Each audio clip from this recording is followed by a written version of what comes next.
uzunu dedi hey Leyla Leyla. Olsun suret Leyla, olsun məna Leyla. Ey zülfü qara Leyla, gözləri dərya Leyla.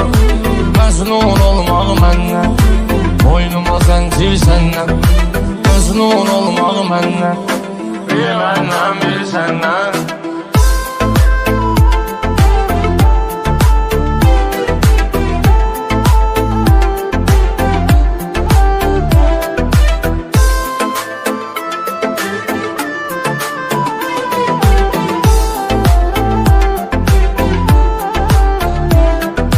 Ətləri qurdu zəncir, sözlər düzülüb bir-bir.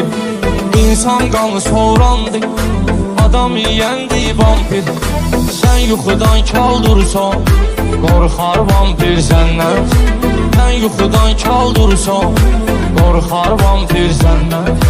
Məzlun olmaq məndən, bir məndən bir səndən.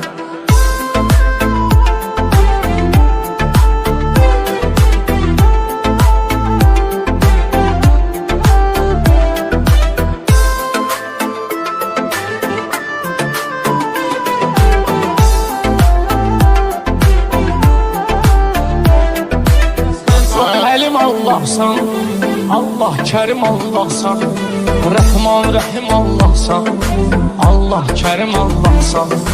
Həm əzəl qədim Allahsan, Allah Kerim Allahsan. Əvvəl axir səndən, batin zahir səndən. Əvvəl axir səndən, batin zahir səndən.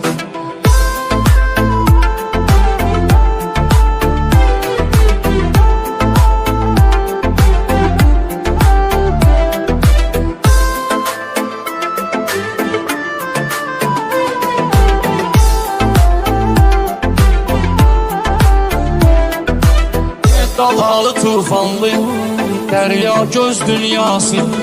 Her şairin öz fikri, herkesin öz dünyası. Işat təsəvvür eylə, səmalı söz dünyası. Güneş çıxartmaq səndən, nuruna təsir məndən.